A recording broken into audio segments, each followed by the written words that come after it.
जीवन में कहते हैं सब कि सत्य का जो अवलंबन करता है वो बड़ा सुखी होता है,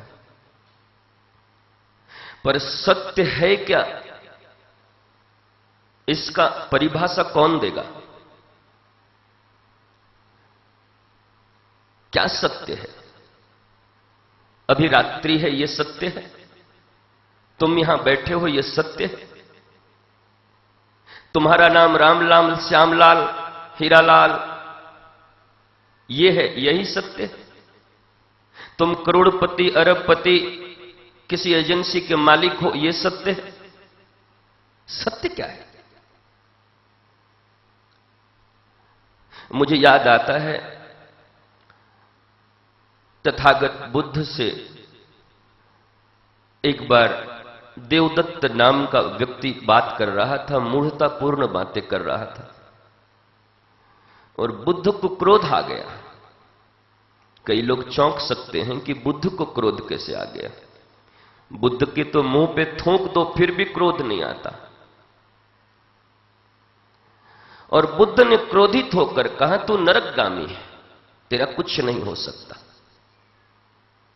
मैं कुछ नहीं कर सकता, तेरे लिए कोई कुछ नहीं कर सकता।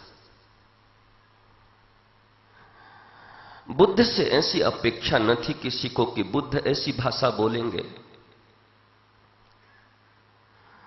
और फिर बुद्ध के विरोधियों की भी कमी न थी उस समय, बल्कि मैं यूं कहूं कि सहयोगी तो 5-10 रहे होंगे, बाकी संसार तो विरोधी ही था। कृष्ण के सहयोगी बड़े मुट्ठी भर लोग थे, बाकी पूरा का पूरा आर्यावर्त तो विरोधी ही था।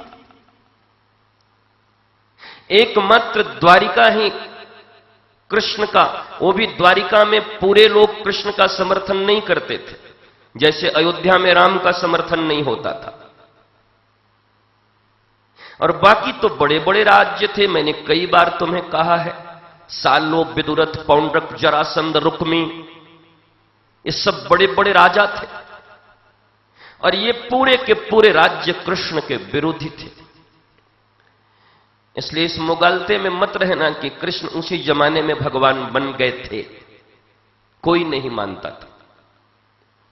1000 लोग मानते होंगे, 2000 लोग, ठीक है, अच्छा है, पर बाकी सब गालियां ही देते थे। ग्वाला, 2 बाप का औलाद, झूठा, कपटी, लड़कियों को छेड़ने वाला, न जाने क्या क्या विशेषण मिलते थे कृष्ण को। वो दिगर बात है कि आज यहां बैठकर गोविंद बोलो, हरि गोपाल बोलो कर रहे हैं, करते ही हैं। भगवान और बुद्ध पुरुषों के जाने के बाद ही तो लेके और झाल और तमूरा बैठते हैं, क्योंकि उनके रहते रहते बैठोगे तो पता नहीं कितनी तुम्हें झटका दे दे। उनके सामने बैठना तो बड़ा कठिन है। इसीलिए तो मूर्तियों की पूजा बड़ी आसान है, पर किसी बुद्ध पुरुष, किसी सद्गुरु की पूजा करने में तुम्हारे रोए खड़े हो जाते हैं, कर भी न पाओगे। तो निगंथ नाम का एक बड़ा विरोधी था बुद्ध का, उसको मिला, उसने कहा बुद्ध ने क्रोध किया। तो बड़ी करुणा की बातें करता था, बड़े प्रेम की बातें करता था, सत्य की बातें करता था, क्षमा की बातें करता था, क्रोध कहां से आ गया? और बुद्ध को जाकर प्रश्न पूछा, तथागत आप क्रोध क्यों किए? पर शायद बुद्ध ने इशारा किया हम जैसे लोगों को कि मूढ़ों के प्रश्न का जवाब नहीं देते। और बुद्ध मुस्कुराए और अपने काम में लगे। वो पीछे लगा, कई बार पूछा, पर बुद्ध मुंह फेर लेते। मुस्कुराया, ताने दिया, ये बड़ा विद्वान बनता है, पर इसको इस प्रश्न का उत्तर ही मालूम नहीं, क्योंकि क्रोधी है।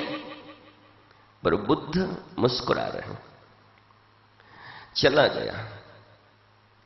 कुछ दिनों के बाद एक राजकुमार अभय आता था, निगंथ मिला उससे,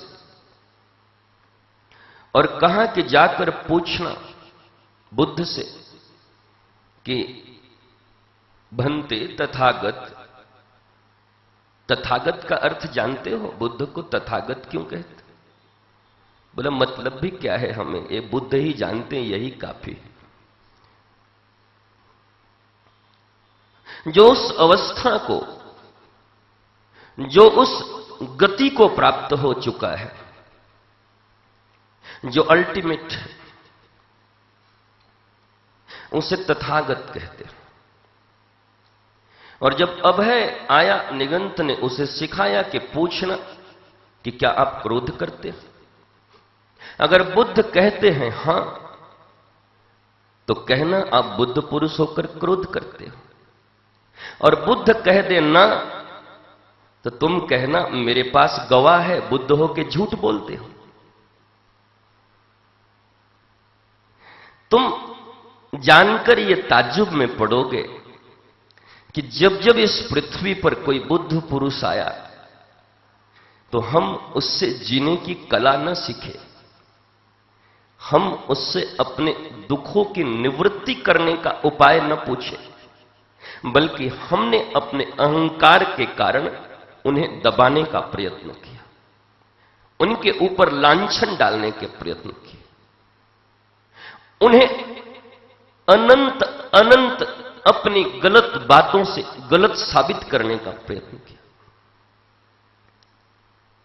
और वो आया अभय और पूछा कि भंते, क्या आप कोई ऐसी बात किसी को कहते हैं जिसको अप्रिय लगे,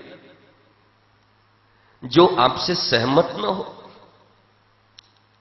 जो रुष्ट हो जाए आपसे, अप्रिय बात आप बोलते हैं? तो बुद्ध ने बड़ा सुंदर उत्तर दिया और कहा अभय, देखो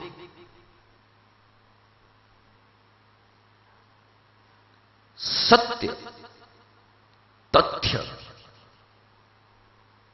हितकारी, उससे सहमत और जो अप्रिय न हो, इतनी बातें अगर हों तो वास्तव में सत्य उसी को कहते हैं। शायद तुम्हें समझने में थोड़ी कठिनाई हो, पर थोड़ा प्रज्ञा से बैठोगे तो समझ जाओगे। क्योंकि आज जो सत्संग के विषय में कहना था वो मैंने सुबह ही कह दिया है। वो सुन लेना, ले लेना, तुम्हारे काम की होगी। सुबह जो कहा है वो ज्यादा काम की होगी, पर उसके बाद यही काम आएगी। बुद्ध ने कहा जो सत्य है, तथ्य है। सत्य और तथ्य में फर्क जानते हो? Truth and fact. जरूरी नहीं कि जो सत्य है वो तथ्य भी हो, फैक्ट भी हो। मुझे राजेश और संजय का ये घर अच्छा लग सकता है, मेरे देखने में इनका व्यवहार अच्छा है, मेरे लिए सत्य है। पर कईयों के लिए ये अच्छे नहीं हैं, ये फैक्ट है, हो सकता है। इसलिए सत्य और तथ्य अलग अलग होते हैं। बुद्ध कहते हैं जो सत्य भी हो, तथ्य भी हो, पर हितकारी हो और अप्रिय हो, उससे सहमत भी न हो, तब भी देश काल पात्र देखकर मैं उसे कह देता हूं। ध्यान देना, सत्य न भी हो, बुद्ध कहते हैं सत्य न हो कोई फर्क नहीं पड़ता, तथ्य न हो कोई फर्क नहीं पड़ता। ट्रूथ है कि नहीं, फैक्ट है कि नहीं, आई डोंट केयर। बस उसके लिए हितकारी हो, लेकिन उसको अप्रिय लगता हो, वो उससे सहमत न हो, उसके बाद भी मैं वो बात कभी उसको कह देता हूं, क्योंकि उसके लिए वो हितकारी है। और जो सत्य भी है, तथ्य भी है, उससे वो सहमत भी है और बड़ा प्रिय भी है बोलने में, पर हितकारी नहीं है, ऐसी बात मैं कभी नहीं करता। ध्यान देना, बुद्ध सत्य नहीं कहते। कोई मतलब नहीं है बुद्ध को सत्य से। सत्य गया चूली भाड़ में। रखो अपने जेब में सत्य को और रखो अपने जेब में तथ्य को। वो सत्य भी नहीं, वो तथ्य भी नहीं, वो उसको प्रिय भी है, प्रिय भी नहीं, और वो उससे सहमत भी नहीं। केवल और केवल अगर उसके हितकारी है, बेनिफिशियल है, तो मैं उसे कहता हूं। और सत्य, तथ्य, प्रिय और उससे सहमत भी है, लेकिन हितकारी नहीं है, तो मैं नहीं कहता, क्योंकि ये चापलूसी है, उसका हितकारी नहीं है। हिटलर को तुम जानते हो? हिटलर को, हिटलर बड़ा बहादुर था, बड़ा टेरर था हिटलर का। जर्मनी में यहूदियों का कत्लेआम करता था, और यह सत्य था कि वो शक्तिमान है। तथ्य, फैक्ट है कि सेनाएं उसके पास है, और उसके संग रहने वाले लोग उसको कहते थे कि आप जैसा बलवान, आप जैसा बुद्धिमान और आप जैसा योग्य इस संसार में कोई नहीं है। सत्य भी था ये, तथ्य भी था कि वो बलवान है, और अप्रिय भी नहीं है। और अप्रियता के साथ साथ हिटलर भी सहमत है, पर लोगों के लिए बेनिफिशियल नहीं है। इसलिए हिटलर की हिटलरशाही बढ़ती गई, क्योंकि वहां हितकारी वचन प्रमुख न थे। वहां तथ्य, सत्य, सहमति और प्रिय इतना हो तो काम चल जाए। और आज तक हमने भी यही सीखा है कि सत्य ही परमात्मा है। जो सत्य है वो कह दो, भले किसी को अप्रिय लगे। पर बुद्ध कहते हैं नहीं, सत्य क्या है इससे मैं इत्तेफाक नहीं रखता, तथ्य क्या है इत्तेफाक नहीं रखता।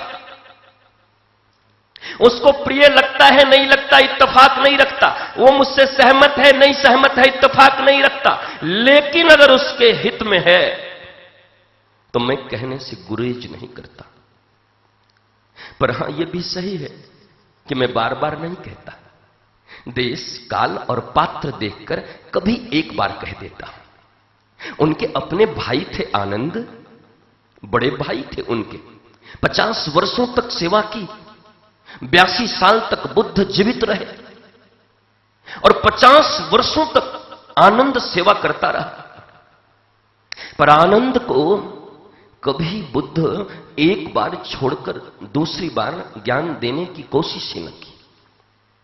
जो हितकारी था वो एक बार कह दिया, मानना न मानना तुम्हारे ऊपर।